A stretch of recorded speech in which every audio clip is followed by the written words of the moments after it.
চলো আমরা আজকে পড়বো হলো রিউমাটয়েড আর্থ্রাইটিস এবং অস্টিওআর্থ্রাইটিস বলেছিলাম বোথ, মানে এই দুইটা প্রবলেমই কিন্তু জয়েন্টের প্রবলেম। এর মেইন যে সিমটম এবং যে কারণ সেগুলা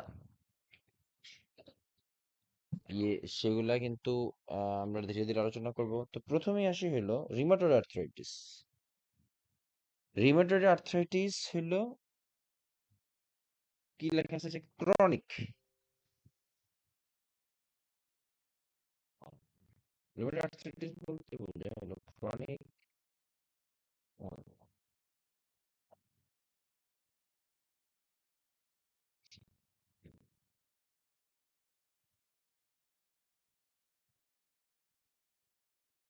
মাত্রই শুরু করছি যে rheumatoid arthritis chronic systematic disease characterized by periods of remission and exacerbation. আচ্ছা, ক্রনিক সিস্টেমেটিক ডিজিজ, এই প্রবলেম ক্রনিক তো আমরা জানি যে লং টাইমের একটা প্রবলেম, এবং এটা সিস্টেমেটিক ডিজিজ, এটা একটা সিস্টেমেটিক ডিজিজ এবং periods of remission and exacerbation, মানে কখনো ভালো হয় কখনো আবার পেশেন্টের কন্ডিশন খারাপ হয়ে যায়, এরকম আর কি। রিমিশন অ্যান্ড এক্সারবেশন, এটা হলো রিউমাটয়েড আর্থ্রাইটিস। এটা পার্থক্যটা বোঝা খুবই জরুরি আসলে। আর অস্টিও আর্থ্রাইটিস কি? এরা হলো ক্রনিক বাট নট সিস্টেমেটিক। আচ্ছা, আরেকটা জিনিস সংক্ষেপে, যদিও এখানে আম, এইভাবে ওইভাবে আসলে উল্লেখ করা নেই আলাদাভাবে। তো মেইন বিষয়টা হলো যে তোমার এই রিউমাটয়েড আর্থ্রাইটিস ইউজুয়ালি হোল বডিতে হলেও স্মল জয়েন্টে বেশি ইন্ডিকেট করে, আর ইউজুয়ালি স্মল জয়েন্টে বেশি হয়, লিখে রাখতে পারো এটা। রিউমাটয়েড আর্থ্রাইটিসটা যে তোমার হোল বডিতে এফেক্ট করে, কিন্তু বিশেষ করে স্মল জয়েন্ট। আর অস্টিও আর্থ্রাইটিসে বিশেষ করে তোমার নি অ্যান্ড হিপ, এটা মোস্ট ইম্পর্টেন্ট একটা জায়গায়। ওয়েট বিয়ারিং, বিশেষ করে ওয়েট বিয়ারিং জয়েন্ট যেগুলো, এগুলোতে বেশি এফেক্ট করে। এটা একটা আগে বলে দিই, রিউমাটয়েড আর্থ্রাইটিসটা হলো হোল বডিতেই করে, বিশেষ করে স্মল জয়েন্ট গুলা। আর অস্টিও আর্থ্রাইটিসে হলো ওয়েট বিয়ারিং জয়েন্ট গুলো বেশি।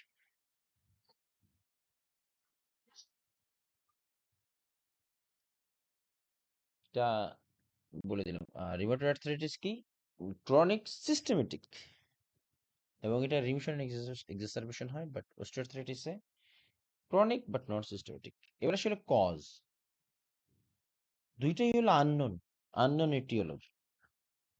May be autoimmune in origin. Exacerbations may be precipitated by fatigue, cold, emotional distress or infection. আমরা এর আগেও জেনেছি যে বেশিরভাগ, মানে ক্রনিক ডিজিজগুলোর যে এক্সারবেশন হয়, এটা মোস্টলি স্ট্রেস ওরিয়েন্টেড। এছাড়া বিভিন্ন তোমার এই যে স্ট্রেসের পাশাপাশি যে বিভিন্ন তোমার আম, কি বলে, একটু কোল্ড থাকতে পারে, অবসাদ, এগুলোর কারণেও তোমার এক্সারবেশন হয় ক্রনিক ডিজিজ গুলোতে। আর অস্টিওআর্থ্রাইটিস কি? Cause unknown, age related wear and tear, obesity, trauma আর risk factors. occurs more in women, rheumatoid arthritis এ। আর osteoarthritis এ হয় হলো men and women are equally affected। তারপরে আসে হলো rheumatoid arthritis affect smaller peripheral joints, wrist, elbows, etc. আর osteoarthritis এ দেখো weight bearing affect weight bearing joints like spine, knees, hips, etc. rheumatoid arthritis হলো bilateral, দুই সাইডই হতে পারে। আর osteoarthritis যেগুলো ভাইয়া, হতে পারে হ্যাঁ, বলো। আমার কথা শোনা যায়? হ্যাঁ, শুনতে পাচ্ছি তো। আচ্ছা, ঠিক আছে। আচ্ছা, তো রিউমাটয়েড আর্থ্রাইটিসে স্মল জয়েন্টের দুই পাশেই, মানে দুই হাত পায়ে অথবা দুই হাতের ইয়েতেই হতে পারে। আর অস্টিওআর্থ্রাইটিসে ইউনিলেটারের যে কোনো এক পাশে সাধারণত হয়। তো দেখো লাল কালি দিয়ে এখানে পেইনটা ইন্ডিকেট করে কোশ্চেনটা অনেক সময় করা হয়। সবগুলো ইম্পর্টেন্ট, বাট পেইনটা দিয়ে কোশ্চেনটা বেশি পাওয়া গেছে। Pain worse in the morning and after periods of inactivity. সাধারণত এই রিমাটয়েড আর্থ্রাইটিসের যে ব্যথাটা হয়, এটা মর্নিং এর দিকে, সকালে ঘুম থেকে ওঠার পরই জয়েন্টগুলো স্টিফ হয়ে যায়, শক্ত হয়ে যায়, এবং এটা 1 ঘন্টার বেশি সময় ধরে চলতে থাকে। 1 ঘন্টা, আমি আমি যদি বলি যে এটা তোমার, এটা অনেস্টলি 1 ঘন্টা না, আমি কোথাও দেখছি আপ টু 30 মিনিট। তবে আমি 30 মিনিট আবার একটা জায়গায় আমি পাইছি আপ টু 1 আওয়ার। তো আমি লিখে রাখছি, এই ইয়েটা খুবই গুরুত্বপূর্ণ। ফারহানা কি আপ টু 30 মিনিটের ভিতরেই পাইছিলা? 30 মিনিটের মধ্যে হলে তো হচ্ছে অস্টিও আর্থ্রাইটিস। আর 30 মিনিটের ওপরের গুলা, হ্যাঁ, এটা rheumatic arthritis. 30 minute, up to 30 মিনিটও পাইছি, আবার 1 ঘন্টাও পাইছি। এর তবে জন্য আমি সেফ সেফ হচ্ছে ধরা যায় ভাইয়া। ধরেন পেইন যখন বলবে, সাথে এই যে যেমন রিউমেটিক আর্থ্রাইটিসে হচ্ছে পেরিফেরাল যে জয়েন্ট গুলা, এইগুলোতে হচ্ছে প্রবলেম হয়, মানে ওটা রিলেট করতে পারবে। হুম হুম হুম। আচ্ছা, তবে এইটা লিখে রাখো, 1 আওয়ারটা না লিখে, এটা আসলে আমি এটা বুঝতে পারবো। তবে আমি যেটা বেশি পাইছি সেটা আমি বলি। পেইন বলি ওর্স বোট ইন, ক্যাম্প 1 আওয়ার দেওয়া, ঠিক আছে? বোট ক্যাম্পেরটা একদম ক্লিয়ার যে ওইখানে 1 আওয়ার দেওয়া। হ্যাঁ হইতে মানে পারে। এমনি বাইরে যে ওইখানে আমি দেখছি যে আপ টু 30 ছিল। হ্যাঁ, তবে আমিও কিন্তু এটার জন্য আমি একটু অনেক বেশি, অনেক কিছু দু একটা জায়গায় আমি খুবই ইয়ে থাকি, যে কারণটা একই জায়গায়, তবে স্টিফ হয়েও না, তবে একটু জাস্ট ধারণা রাখো। মেইন বিষয়টা হলো কি এখানে, এই যে পেইন, মেইন বিষয়টা হলো যে এখানে সকালে ঘুমের থেকে উঠে যে ব্যথাটা হয়, এবং এই ব্যথাটা প্রায়, মানে প্রায় হাফ অ্যান আওয়ার পর্যন্ত থাকে। এবং এটা কেন হয় ব্যথাটা? ডিউ টু, মানে তোমার ইনঅ্যাক্টিভিটির কারণে। মানে পেশেন্ট যখন সারা রাত শুয়ে থাকে, ঘুমের থেকে উঠলে দেখা যায় যে শরীরে অনেক ব্যথা, জয়েন্ট একদম স্টিফ হয়ে গেছে, জয়েন্ট একদম স্টিফ হয়ে গেছে। হ্যাঁ, এই টাইমটা লিখে রাখো, আপ টু 30 মিনিট। ইনএক্ট Pain worse in the morning and after periods of inactivity up to 30 minute. ঠিক আছে? আর অস্টিও আর্থ্রাইটিস হ্যাঁ, যে আমি হয়, লিখছি 30 মিনিট টু 1 আওয়ার। আহ, না, 1 আওয়ার লেখা যাবে না, 1 আওয়ারের বেশিও হতে পারে। হ্যাঁ এটা আসলে, 30 লিখে রাখতে পারে, 30 মিনিট কিন্তু টু 1 আওয়ার একটা রেঞ্জ দিয়ে দিস। তবে ওয়ান আসলে আওয়ার না, এটা এদিকে হচ্ছে যখন দেয় তখন মানে একটু রিলেট করা যায়। ধরেন এটা তো ডিরেক্ট বলে না মর্নিং, যে আমার সকালে উঠতেছে। তখন বলে যে হাতের আঙ্গুলগুলাতে ব্যথা করতেছে, বা হ্যাঁ, মানে পেরিফেরাল জয়েন্ট গুলা থাকে, ওটা স্মল ধরা যায়। জয়েন্ট গুলা, হ্যাঁ স্মল জয়েন্ট গুলা উল্লেখ থাকে, ও স্মল জয়েন্ট, এবং এটাই প্রবলেমটা হলো কি, এই দুইটা এইভাবেই দেয়, এই অস্টিওআর্থ্রাইটিস আর রিউমাটয়েড আর্থ্রাইটিস এইভাবে একত্রে দিয়ে প্যাচটা দেয়, বুঝছো? মানে স্মল জয়েন্টের সাথে ব্যথা যদি পাও, তখন ধরে নিও এটা তোমার মোস্টলি রিউমাটয়েড আর্থ্রাইটিস কে ইন্ডিকেট করে। আর অস্টিওপোরোসিস এ হচ্ছে ওয়েট বেয়ারিং অস্টিও, যে জয়েন্ট গুলো থাকে, হুম, হিপ, তারপর হচ্ছে কি নি, স্পাইক, এগুলাতে হয়। হুম, ওয়েট বেয়ারিং। তারপরে osteoarthritis হলো pain worsens as the day progress, aggravated by use and relieved by rest, এবং লাস্ট ওভার 45 মিনিটস। আমি এটা লিখছি হলো last over, not up to, above 45 minute, আমি এভাবে লিখছি। এটা আমি এটা আমি মানে বিভিন্ন ইয়েতে বিভিন্ন রকম ভাবে দিছি, বুঝছো? মানে এটা খুবই কনফিউজিং। আর কেন এটা দিন বা, এবং এই অস্টিওআর্থ্রাইটিস এর বিষয়টা হলো যেহেতু এটা ওয়েট বিয়ারিং এর ইয়েতে থাকে, সেই জন্য এটা তোমার দিন বাড়ার সাথে সাথে ব্যথাটা বাড়ে, এবং যত বেশি নাড়াচাড়া হয় এই জয়েন্ট গুলা, তত বেশি ব্যথা, এবং এটা রেস্ট নিলে ব্যথাটা আবার কমে যায়। এটা হলো অস্টিওআর্থ্রাইটিস এর ক্ষেত্রে। আর রিউমাটয়েড আর্থ্রাইটিস এর ক্ষেত্রে কি হয় যে তোমার আফটার লং পিরিয়ড অফ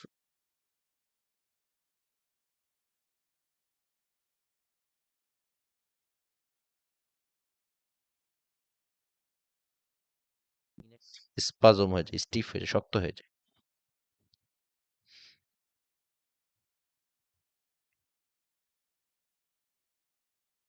তারপর আসলে diagnosis, X-ray shows the stage of the disease.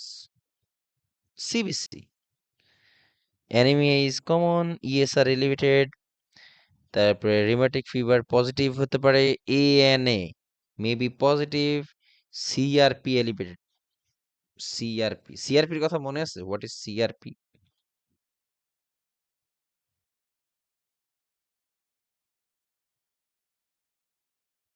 C reactive protein. হ্যাঁ, এটা Acute inflammation. ডায়াগনোসিসে আর অস্টিওআর্থ্রাইটিস ডায়াগনোসিসকে X-ray show joint deformities as the disease progress. একদম জয়েন্টের বিকৃত ঘটে বা বিকৃতি ঘটে। এই যে অস্টিওআর্থ্রাইটিস এবং রিউমাটয়েড আর্থ্রাইটিস। অস্টিওআর্থ্রাইটিস হয় হলো এই যে দেখো, অস্টিওআর্থ্রাইটিস হয় হলো স্মল জয়েন্ট গুলো, আর রিউমাটয়েড আর্থ্রাইটিস হলো ওয়েট বেয়ারিং জয়েন্ট গুলো।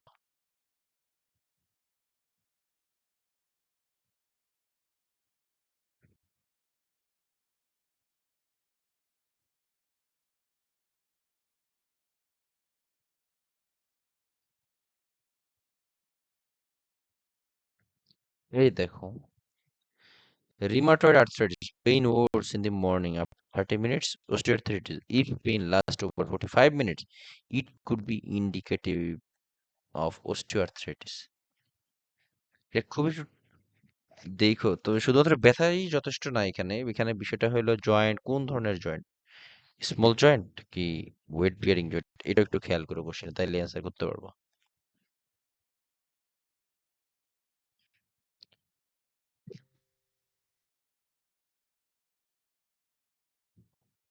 আমার কি আমার কথা শুনো না তোমরা?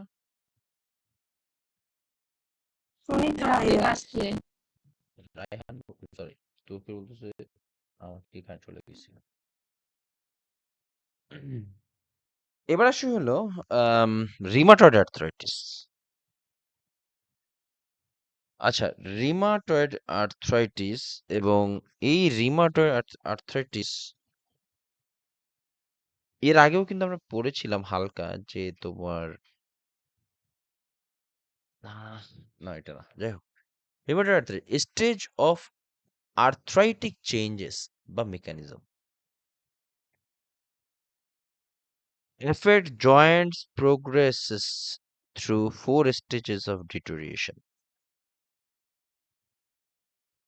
মানে এই রিউমাটয়েড আর্থ্রাইটিস যখন হয়, এটা 4টা স্টেজ থাকে এবং 4টা স্টেজের দিকে মানে হতে হতে রিউমাটয়েড হওয়ার আগে মানে তোমার 4টা স্টেপ পারার প্রথমেই হয় সাইনোভাইটিস। আমাদের সাইনোভিয়াল যেই ফ্লুইড আছে এখানে ইনফ্লামেশন হয়, এটা হলো প্রথম পার্ট। 3 হলো পেনাস ফর্মেশন, পেনাস অ্যাবনর্মাল গ্রানুলেশন, এই যেটা এটা দেখা চলে দেখার আছে। এই দেখো, এই যে এর পাশে মানে আমাদের যেই সাইনোভিয়াল মেমব্রেন, আই মিন যে ফ্লুইড, এই ফ্লুইডটা ইনফ্লেমড হয়, এটাকে বলা হয় সাইনোভাইটিস। এরপর হলো পেনাস ফর্মেশন। পেনাস ফর্মেশন মিন্স এই যে তোমার জয়েন্ট আছে না, এই জয়েন্টের সাইড দিয়ে তোমার আস্তে আস্তে পেনাসের বাংলা কি বলবো, পেনাসের বাংলা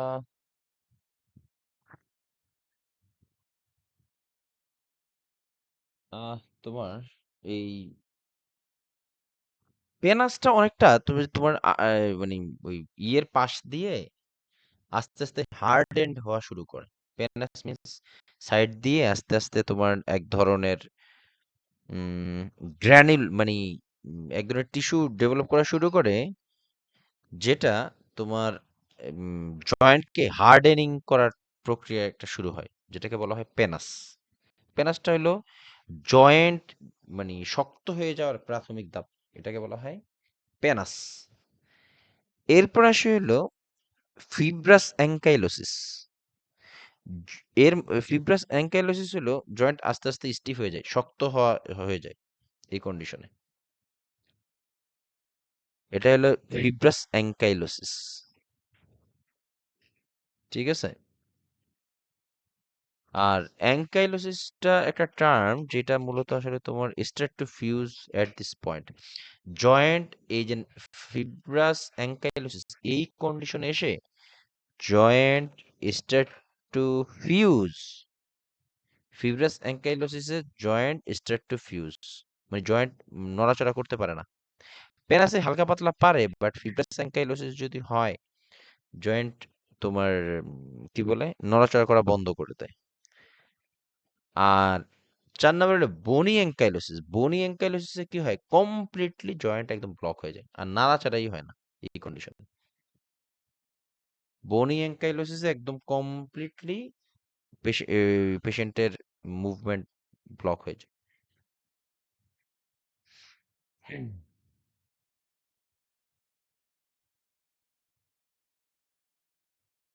আহ, এরপর আসছে হলো ফাইন্ডিংস।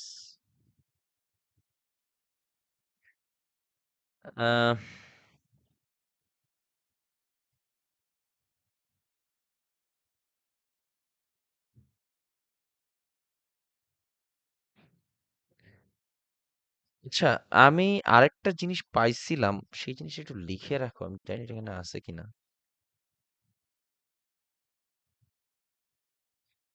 HLA, লিখে রাখো HLA-D4, HLA-DR4 একটা জিন আছে বডিতে, লিখে রাখো, এটা কাজে দিবে।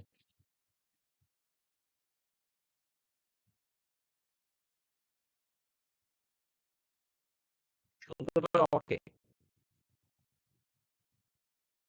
বুঝতেছি না যে আমারই প্রবলেম কিনা।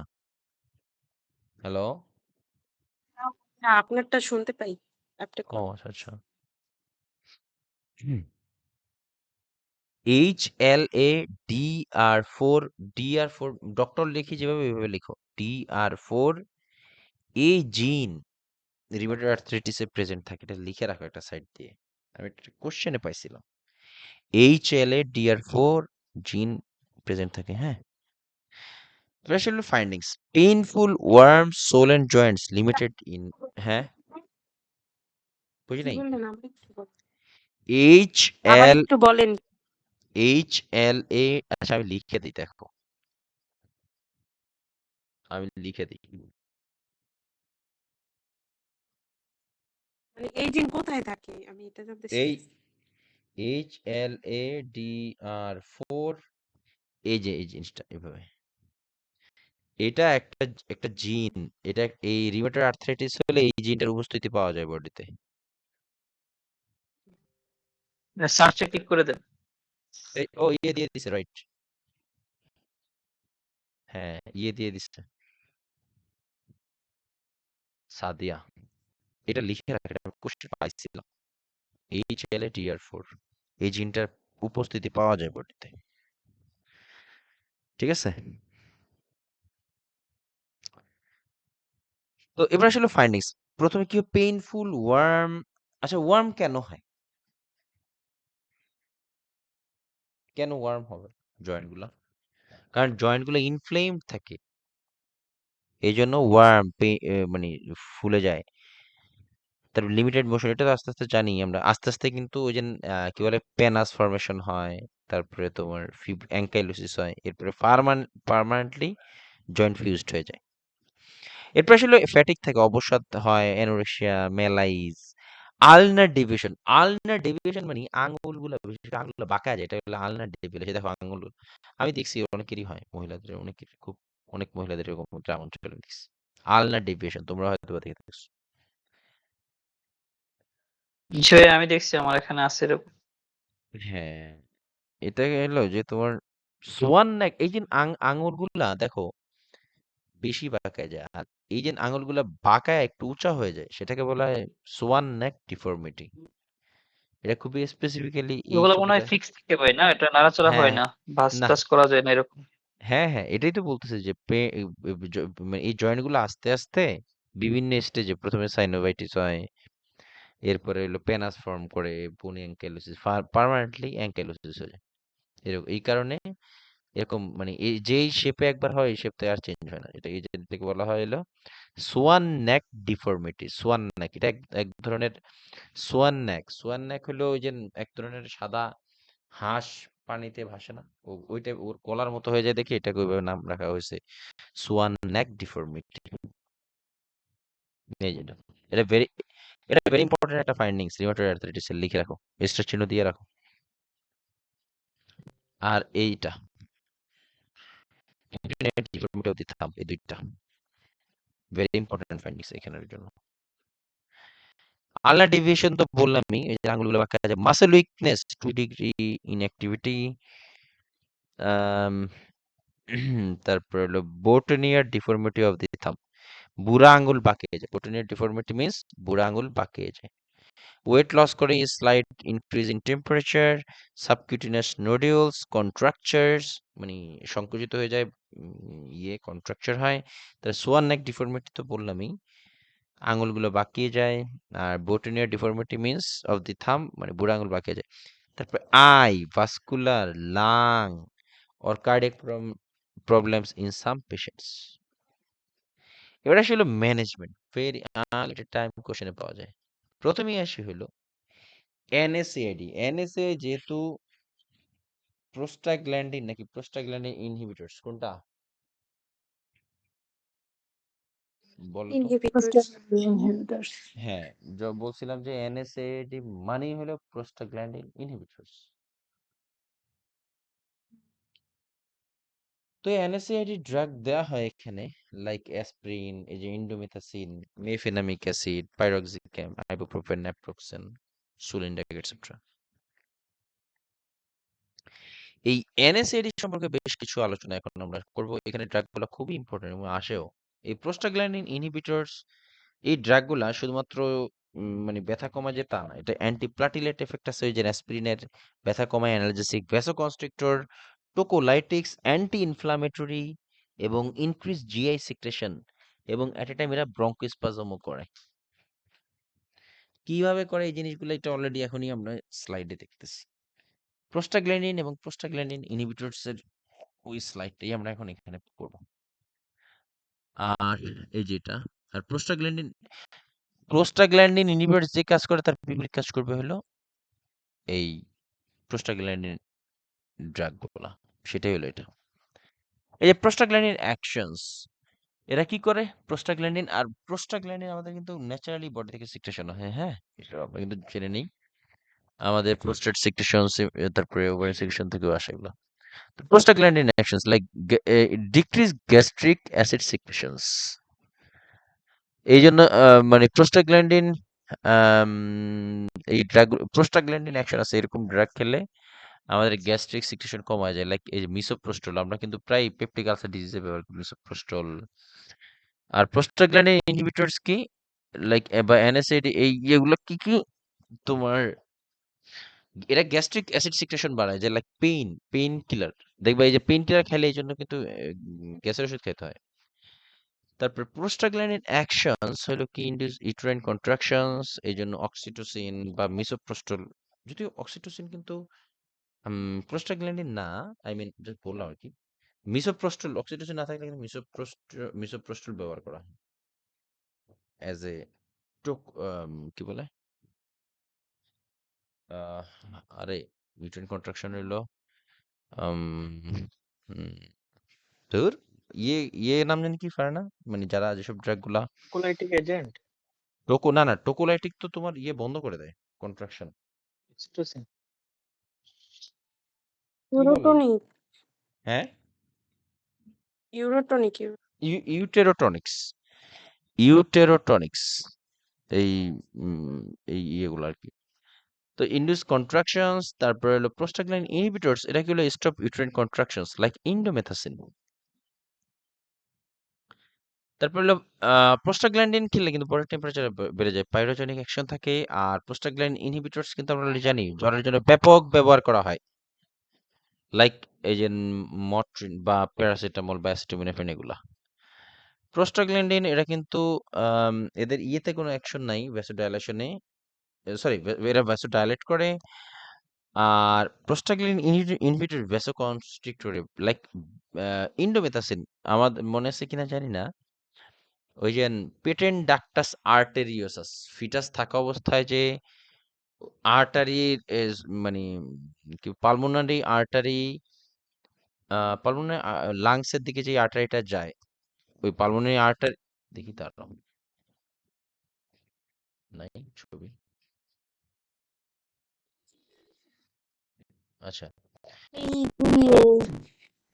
হ্যাঁ, পেটেন্ট ডাক্টাস আর্টেরিওসাস।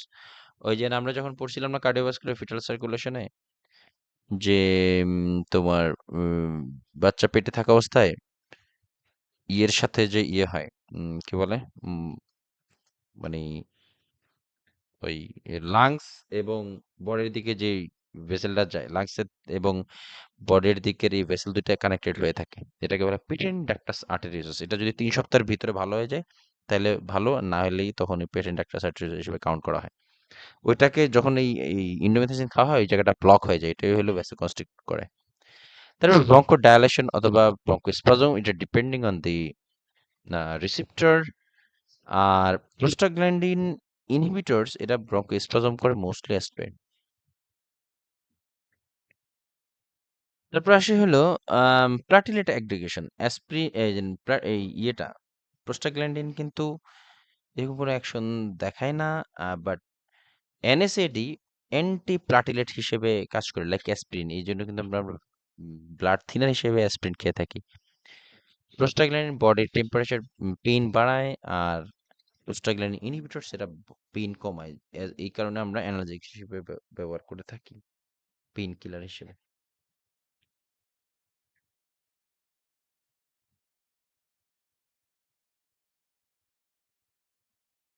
এবার আসে হলো এনএসএডি সম্পর্কে তো বললাম, তবে আরো কিছু স্পেসিফিক কিছু কিছু জিনিস আমি বলে দিই যেগুলো আমি ফেস করছি, হয়তো বা ফারহানাও বলতে পারো, আমি বলার পরে তুমি বলো যদি তুমি কিছু এর বাইরে গিয়েও কিছু ইয়ে পারো। এনএসএআইডির বিষয়ে একটু বলার আছে যে এনএসএআইডি কেন তোমার, এনএসএআইডি ড্রাগ কেন কিডনিতে মানে প্রভাব ফেলে, এই বিষয়ে আমরা একটু বলতে চাবো, সেটা একটু পরে। হ্যাঁ, তো ইন্ডোমেথাজিন সম্পর্কে তো আমরা বললাম যে ইউজিন পেটেন্ট ডাক্টাস আর্টেরিওসাস। তারপরে আইবুপ্রোফেন, আইবুপ্রোফেনের বিষয়ে একটু লিখে রাখো। আইবুপ্রোফেন কিন্তু not indicated less than 6 months old for GI irritation and kidney issue. লিখে রাখো এটা। Ibuprofen contraindicated below 6 months. কেন এটা 6 মাসের নিচে বাচ্চাদের দেওয়া যায় না ibuprofen? For GI irritation and kidney injury করা, এটা এই জন্য দেওয়া যায় না।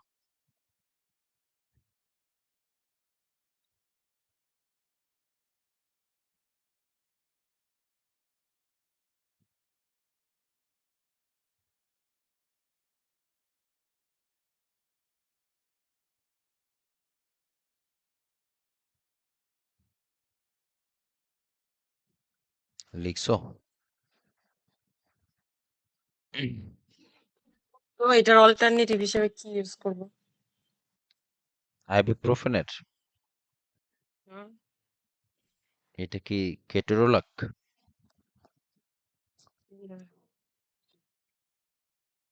অ্যাসিটাফিনোমেন। অ্যাসিটোফেনোফেন। আমি কিন্তু বাইরে অ্যাসিটোফেনোফেনটাই বেশি দেখছি জানো ব্যবহার করতে। আচ্ছা, এনএসিআইডি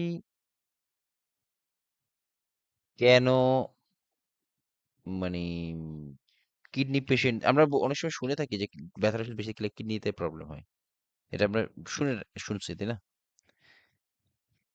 এখানে একটা বিষয় আছে যে তোমার NSAID আসলে কি করে? দেখো, প্রোস্টাগ্ল্যান্ডিন আসলে এখানে একটা ফাইন্ডিং আছে যে আমাদের কিডনিতে যখন পারফিউশন হয়, আই মিন প্রোস্টাগ্ল্যান্ডিন যে আছে আমাদের, এটা কিন্তু আমাদের কিডনিতে পারফিউশনের সাথে একটা বিশেষ একটু সম্পর্ক আছে। এই প্রোস্টাগ্ল্যান্ডিন কি করে, কিডনির যে ভেসেল গুলা বা সূক্ষ্ম ক্যাপিলারি সার্কুলেশন গুলা এগুলাকে ডাইলেটেড রেখে কিডনির দিকে ব্লাডটাকে আসতে সাহায্য করে বা ফিল্টার হতে সাহায্য করে, এটা নর্মাল প্রোস্টাগ্ল্যান্ডিন। এখন NSAID কি করে, এই প্রোস্টাগ্ল্যান্ডিন তৈরি হতে বাধা দেয় বা মানে এটা তো বললাম তাই না, প্রোস্টাগ্ল্যান্ডিন যে কাজটা করে তার বিপরীত কাজই তো করে NSAID। এখন কথা হলো, এই যে NSAID আমরা ড্রাগ খাই, মানে ফলে কি হয়, প্রোস্টাগ্ল্যান্ডিন বডি কমে যায়। মানে প্রোস্টাগ্ল্যান্ডিন কিন্তু বডি অটোমেটিক্যালি তৈরি করে, প্রোস্টেট সিক্রেশন, তারপরে গ্ল্যান্ডুলার এই জায়গাগুলোতে বডি ন্যাচারালি এটা তৈরি করে। আর প্রোস্টাগ্ল্যান্ডিন কি করে, আমরা তো অলরেডি দেখছি যে প্রোস্টাগ্ল্যান্ডিন এই যে ভ্যাসো ডায়ালেট করে, এই যে বললাম না, এই যে ভ্যাসো ডায়ালেট করে প্রোস্টাগ্ল্যান্ডিন, এই আমাদের কিডনির দিকে যে ব্লাড গুলো আসে, এখানে যেই তোমার ক্যাপিলারি বলো অথবা আর্টারিয়াল বলো অথবা এই কি বলে ভেইনাস যে সার্কুলেশনটা আছে, এই সার্কুলেশনটাকে মেনটেন করার জন্য ভেসেলটাকে ডায়ালেট করতে সাহায্য করে হইলো এই প্রোস্টাগ্ল্যান্ডিন। আর আমরা যখন ভ্যাসোকনস্ট্রিক্টেড ড্রাগ, প্রোস্টাগ্ল্যান্ডিন ইনহিবিটরস বা NSAID ড্রাগগুলো খাই, এই কিডনির দিকে যে পারফিউশনটা হয় এটাকে স্লো করে দেয়। ফলে কি হয়, ফলে কিডনিতে যে ব্লাডের সার্কুলেশন এইটা কমে যায়, এবং সার্কুলেশন কমে গেলে কি করে, কিডনি আর প্রপারলি কাজ করতে পারে না, আই মিন ওয়েস্ট প্রোডাক্টটা ফিল্টারের পার্সেন্টেজ কমে যায়। আরেকটা হলো যে ফ্লুইড রিটেনশন হয় বডিতে। আর ফ্লুইড রিটেনশন মানেই কি, ফ্লুইড রিটেনশন মানেই হলো হাই বিপি, সোজা কথা। NSAID কি করে, আমাদের বডি থেকে যে এক্সট্রা সোডিয়াম এবং ওয়াটার এর এই বডি এই যে এই কিডনি ফিল্টারের মাধ্যমে বের করে দেওয়ার যেই সিস্টেম, এই সিস্টেমটাকে স্লো করে দেয়।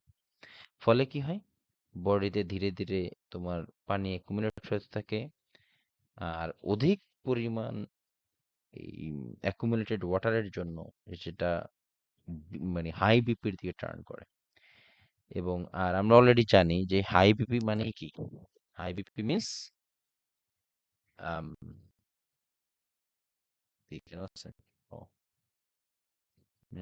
প্রেশার বেশি, লবণ বেশি, পানি বেশি। হ্যাঁ, আর মানে অধিক ফোর্সের সাথে যখন তোমার চলে আসে, অধিক ফোর্স যখন তোমার কিডনির দিকে আসে, তখন সেটা কি হয়, কিডনির যেই মানে গ্লোমেরুলার গ্লোমেরুলার আছে এগুলাকে ডিস্ট্রয় করে দেয়, চালিগুলাকে ভেঙে দেয়। ফলে কি হয়, আমাদের কিডনি ইনজুরি বা কিডনির যে নেফ্রন এগুলা ডিস্ট্রয় হয়ে যায়। ফলে আমাদের কিডনিতে প্রবলেমগুলো আস্তে আস্তে বাড়তে থাকে। এইসব কারণে দুইটা বললাম, আরো ছোটখাটো দুই একটা জিনিস আছে যেগুলো অ্যানফ্লেক্সের জন্য আর আমি পাই নাই, তবে আমার এই দুইটাই মনে আছে। এই দুইটা কারণের কারণে আমরা তোমার লং টাইম পেশেন্টদেরকে খেতে না বলি, ব্যথার ওষুধ খেতে না বলা হয়। আমি কি বুঝতে পারছি?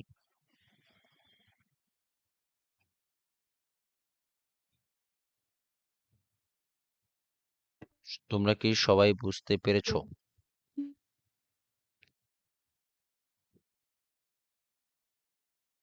কেন কিডনি পেশেন্টদেরকে NSAID ড্রাগ খেতে ডিসকারেজ করা হয়? আরেকবার রিপিট করেন না। আচ্ছা, একটু দ্রুত বলি, হ্যাঁ। প্রথমেই আছে কি, প্রোস্টাগ্ল্যান্ডিনের কাজ কি আমরা অলরেডি পড়ছি, এরা ভ্যাসোডাইলেট করে, তাই না? এটা প্রোস্টাগ্ল্যান্ডিন। তো প্রোস্টাগ্ল্যান্ডিন আমাদের বডিতে কিন্তু এমনিই তৈরি হয়, ন্যাচারালি তৈরি হয়। তো এই প্রোস্টাগ্ল্যান্ডিন একটা ইম্পর্টেন্ট একটা কাজ হলো, আমাদের এই কিডনির দিকে যেই ব্লাড গুলা আসে, এই আসার পথটাকে এই প্রোস্টাগ্ল্যান্ডিন একটু মানে ইজি করে দেয়। কিভাবে? ডায়ালেট দ্য ভেসেল ডায়ালেটের মাধ্যমে। বিশেষ করে কিডনির দিকে আসার যেই ভেসেল গুলো আছে এগুলা ডায়ালেট করার মাধ্যমে ফ্লো বাড়ায় কিডনির দিকে আসার। এখন কথা হলো আমরা যখন এই ফাংশনটাকে অপোজিট এই ফাংশনটার বিপরীতে কাজ করতে থাকি ড্রাগের মাধ্যমে, তখন কি হয়? তখন এই লাইক NSAID ড্রাগের মাধ্যমে যখন খাই আমরা মানে প্রোস্টাগ্ল্যান্ডিন ইনহিবিটরস, প্রোস্টাগ্ল্যান্ডিনের ফাংশনটাকে বাধা দেওয়ার জন্য আমরা ড্রাগ খাই। ফলে কি হয়? কিডনির দিকে যে ব্লাডটা আসে সেটা স্লো হয়ে যায়। ফলে কি? কিডনির দিকের পারফিউশন কমে যায়। ফলে কি হয়? কিডনি তার যে স্বাভাবিক মানে ওয়েস্ট ম্যানেজমেন্ট সিস্টেম বা ফিল্ট্রেশন সিস্টেম এটা স্লো করে ফেলে। ঠিকমতো কাজ করতে পারে না। এই জন্য ভ্যাসোকনস্ট্রিকশন হ্যাঁ, ভ্যাসোকনস্ট্রিকশন দিকে যায়। ফলে কি হয়? ওই তোমার কিডনি প্রপারলি ফিল্টার করতে পারে না। এটা একটা কারণ। এটা একদিনে তো দুদিনে একদিনেই হয়ে যায় না সব। Long time. আমি তো বারবার বলতেছি লং টাইম। কেন খাওয়া যেতে না বলা? এটা একটা কারণ। আরেকটা কারণ হলো যে তোমার ফ্লুইড রিটেনশন করে। এই তোমার ভ্যাসোকনস্ট্রিকশন হলে একে তো বিপি বাড়ে, এটা তো একটা আছেই। আরেকটা হলো যে তোমার এই NSAID ড্রাগ গুলা কি করে বডির যে সোডিয়াম এবং ওয়াটার এটা মানে রিটেনশনের ইয়েটাকে বাড়ায় দেয়। মানে বডির সোডিয়াম বাড়ায় দেয়, আর সোডিয়াম বাড়লে পানি বাড়ে, পানি যত বেশি পানি তত বেশি হাই বিপি। এদিকে তো আছে তোমার ওই যে ভেসোকনস্ট্রিকশন হয়। সব মিলে কি হয়? বডি ফ্লুইড অ্যাকুমুলেশনটার প্রসেসটা বেড়ে যায়, আর ফ্লুইড অ্যাকুমুলেশন প্রসেসটা বের হয়ে গেলে বিপি তো এমনিই বাড়ে, আর যত হাই বিপি তত বেশি নেফ্রন ড্যামেজ।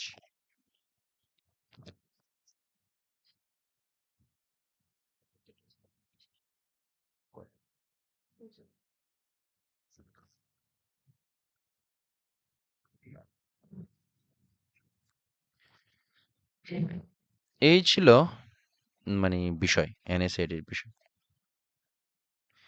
আর এইসব কারণেই কিন্তু কিডনি পেশেন্টদেরকে ব্যথার ওষুধ খেতে নাও বলা হয় এবং এট এ টাইম ডিসকারেজও করা হয় যতটুকু পারা যায়।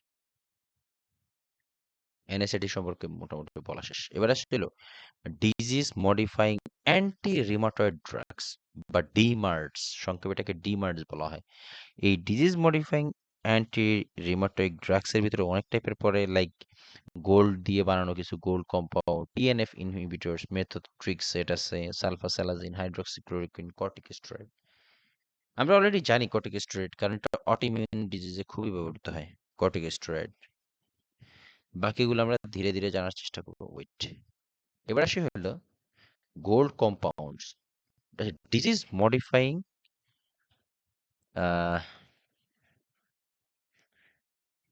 Disease modifying anti rheumatic drugs বা ডিমার্টস।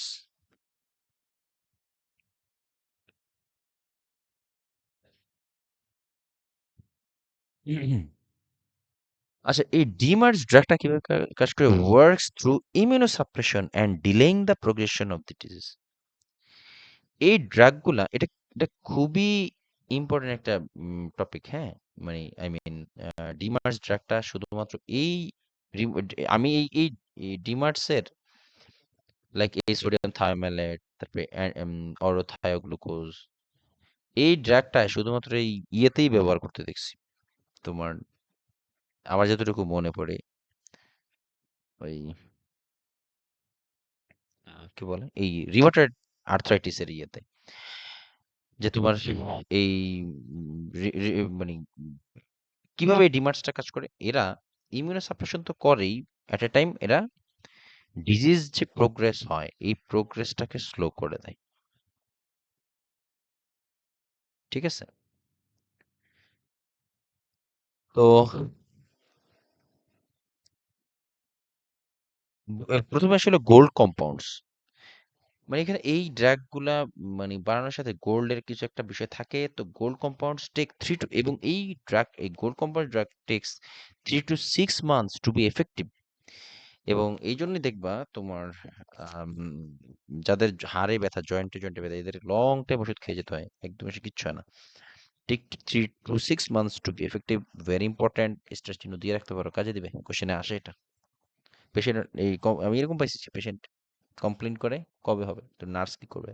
এবং তখন বলবে যে এটা অনেক লেটে কাজ করে, তো কন্টিনিউয়াসলি খেয়ে যেতে হয়।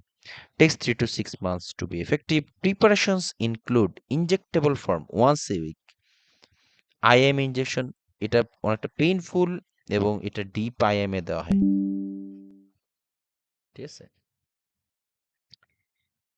আর এরকম তাহলে কোল্ড কম্প্রেসিভ একটা নাম হলো সোডিয়াম থায়োম্যালেট।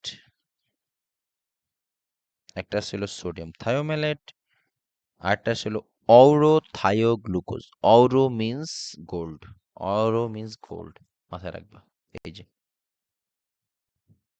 অউরো means gold. একটা হলো সোডিয়াম থায়োম্যালেট, আর একটা হলো অউরোথায়োগ্লুকোজ।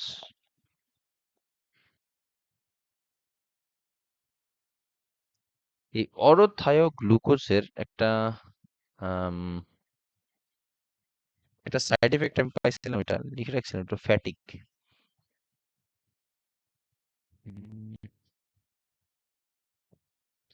লিখে রাখতে পারো, ফ্যাটিক আমি পাইছি, সেই হিসেবে আমি লিখে রাখছি। অনেকগুলো তো আছেই, বাট আমি এটা পাইছি আলাদাভাবে। অরোথায়োগ্লুকোজের আরেকটা পাইছিলাম যে শুধু স্পেসিফিক্যালি ফ্যাটিক। আর বোথ এভারেজে দুইটা সাইড এফেক্ট, একটা পাইছিল প্রোটিনিউরিয়া, একটা হলো অ্যাপ্লাস্টিক অ্যানিমিয়া। এই অ্যাপ্লাস্টিক অ্যানিমিয়ার কারণে আবার বোন ম্যারো ডিপ্রেশন হয়, বুঝছো? বোন ম্যারো ডিপ্রেশন হয়, এটা ইম্পর্টেন্ট, এটা একটু স্টার চিহ্ন দিয়ে রাখো এই সাইড এফেক্টের উপরে। অ্যাপ্লাস্টিক, থ্রম্বোসাইটোপেনিয়া হ্যাঁ, বোন ম্যারো ডিপ্রেশন মানে কি? আর bone marrow depression means bone marrow আমাদের কি উৎপন্ন করে?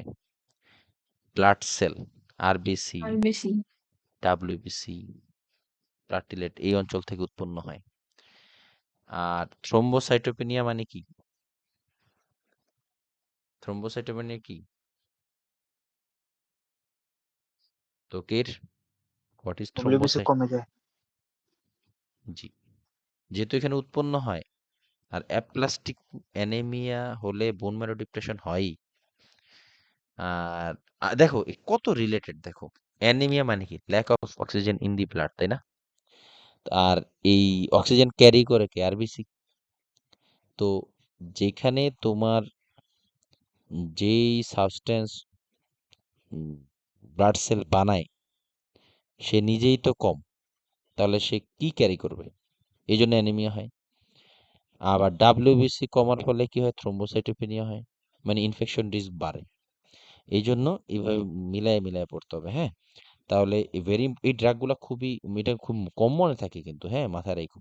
এই ডিমার্স ড্রাগগুলা খুবই কম মনে থাকে। বাকি বিশেষ করে সোডিয়াম থায়োমেট এবং অরোথায়োগ্লুকোজ এই জায়গা ছাড়া আমি এর আগে এছাড়া ব্যবহার পাই নাই এই ড্রাগের। এই জন্য এটা লিখে প্র্যাকটিস করো। আমি বলবো যেটা লিখে, আমি কয়েকবার লিখছি। সোডিয়াম থায়োমেট এবং অরোথায়োগ্লুকোজ। এরপর আসি হলো ওরাল ফর্মে কি অরানোফিন, এই ড্রাগটা ব্যবহৃত হয় এবং এর এর এর ফলে এই সাইড এফেক্ট হিসেবে ডায়রিয়া হয় এই ড্রাগের। এবং এরপর আসি হলো টিএনএফ ইনহিবিটরস বা এমএবি ড্রাগ। অনেকবার বলছি এটা সম্পর্কে, তো অনেকবারই প্রায় কথা হয়। TMNF inhibitors বা tumour necrosis factor, they have anti-inflammatory effect এবং immunosuppressive effect given as subcutaneous route। এই যে টিএনএফ, এটা অলরেডি আমরা জানি মনোক্লোনাল অ্যান্টিবডিজ অথবা টিউমার নেক্রোসিস ফ্যাক্টর, অথবা মানে এটাকে সংক্ষেপে টিএনএফ বলা হয়। এর কাজ কি? এটা অ্যাট এ টাইম এটা মানে ইনফ্লামেটরি মডুলেটরস, মানে ইনফ্লামেশনটাকে ঘুরায় দেয়, ইমিউনিটিকে ডাউন করে দেয় এবং অ্যান্টি ইনফ্লামেটরি এফেক্ট থাকে অ্যাজ লাইক কর্টিকোস্টেরয়েডস, তারপরে সাইক্লোস্পোরিন, এগুলো আর কি, এগুলোর মতো করে। তো এগুলো ব্যবহৃত হয় তবে লো ডোজে। বাকি যেগুলো মেথোট্রিক্স এটা আছে, এটা হলো কেমো ড্রাগ। তো একটু দেখি। তো টিউমার নেক্রোসিস ফ্যাক্টর, আচ্ছা, টিউমার নেক্রোসিস ফ্যাক্টর এই পর্যন্ত অনেকবার বলছি। এই ড্রাগ হলে মোস্ট ইম্পর্টেন্টলি আমরা মানে কি বিষয়টা মাথায় রাখি, অথবা এই বিষয় সম্পর্কে আমাদের কার কি মতামত আছে, একটু 30 সেকেন্ডে যদি কেউ বলতে চাও।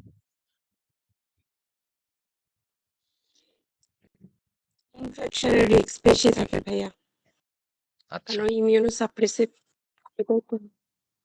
হ্যাঁ, এই টিএনএফ ইনহিবিটরস এর যে ড্রাগগুলো লাইক এমএবি, সকল এমএবি, একটাই আছে ব্যতিক্রম, সেটা ইন্টারসেপ্ট। এই বিশেষ করে অ্যাডালিমুভ এটা বেশি আসে এই জায়গা থেকে। তো এই মানে সোজা কথা এমএবি ড্রাগ, এই এমএবি ড্রাগ গুলা আমাদের যেহেতু এরা ইমিউনিটি ডাউন করে ফেলে, এই জন্য ইনফেকশন রিস্ক হাই হয়ে যায়। হ্যাঁ, আর হাই রিস্ক অফ খাইলে টিবি স্ক্রিনিং করতে হয় ভাই, টিবি ইয়েস, হ্যাঁ, আরেকটা পয়েন্ট হলো TB screening. Yes, very good. এই ড্রাগ শুরু টিউবারকুলোসিস রেট এবং বেশি হয়।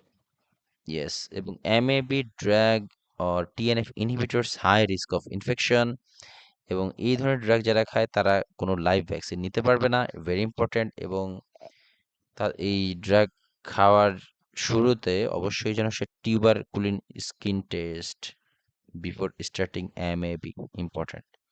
এবং অ্যানুয়ালিও টিবি টেস্ট করতে হবে। Annual should have annual PPD while on the drug. Anti rheumatoid আর্থ্রাইটিসে বোন সাপ্রেশন হয়, থ্রম্বোসাইটোপেনিয়া হয়, এগুলো কমন। হ্যাঁ, বোন ম্যারো ডিপ্রেশন হয়। Bone suppression means bone marrow depression, BMD. ঠিক আছে, এই মনোক্লোনাল অ্যান্টিবডিজ বা টিউবার নেক্রোসিস ফ্যাক্টর অনেক কন্ডিশনে ব্যবহৃত হয়, লাইক পোস্ট ট্রান্সপ্ল্যান্ট পেশেন্ট, এটা অলরেডি পড়ছি আমরা। রিউমাটয়েড আর্থ্রাইটিসটা আমরা এখন পড়তেছি।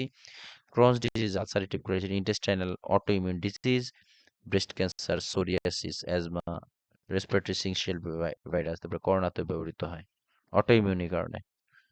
এই যে এমএবি, সকল এমএবি কোথায় কোথায় ব্যবহৃত হয়? সোরিয়াসিস, রিউমাটয়েড আর্থ্রাইটিস, তারপরে breast cancer, asthma, corona, hive, etcetera.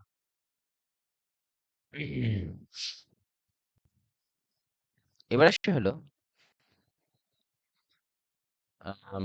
Very important কিন্তু, হ্যাঁ, এই রিউমাটয়েড আর্থ্রাইটিসের যে ড্রাগ খুবই খুবই কোশ্চেনে পাওয়া যায়, মানে ব্যাপক। এবার আসছে হলো এরপর আছে হলো মেথোট্রিক্সেট। মেথোট্রিক্সেট মূলত কেমোথেরাপিতে ব্যবহৃত হয়, ক্যান্সারের জন্য খুব বেশি ব্যবহৃত হয়। তবে হ্যাঁ, রিউমাটয়েড আর্থ্রাইটিস তো ক্যান্সার না। এখানে কেন ব্যবহার করা হয়? এখানে এখানে লো ডোজ ইউজ করে। ইয়েস, মানে হুম। মেথোট্রিক্সেটের হাই ডোজ কিন্তু ক্যান্সারের জন্য ব্যবহৃত হয়, লো ডোজ হয় এই মানে অটো ইমিউন যে প্রবলেম গুলো হয় আমাদের, এইসব অটো ইমিউন প্রবলেম গুলোর কারণে, সব অটো ইমিউন প্রবলেম গুলোর জন্য তোমার এই মেথোট্রিক্সের লো ডোজের যে মেথোট্রিক্সেট আছে এগুলো ব্যবহার করা হয় হলো অটো ইমিউন প্রবলেমের জন্য। আবার বলি, methotrexate mainly chemo drug, mainly, but high dose মেথোট্রিক্সের ব্যবহার করতে হলে হাই মেথোট্রিক্সের যদি কেমোর জন্য ব্যবহার করতে হয় তবে হাই ডোজ দিতে হয়। ভাইয়া টাইম শেষ। ঠিক আছে, আর মেথোট্রিক্স কিন্তু প্রেগন্যান্সিতেও ইমার্জেন্সি ড্রাগ হিসেবে use করে। বুঝি নাই কোনটা। মেথোট্রিক্স মানে প্রেগন্যান্সিতে। হ্যাঁ, একটু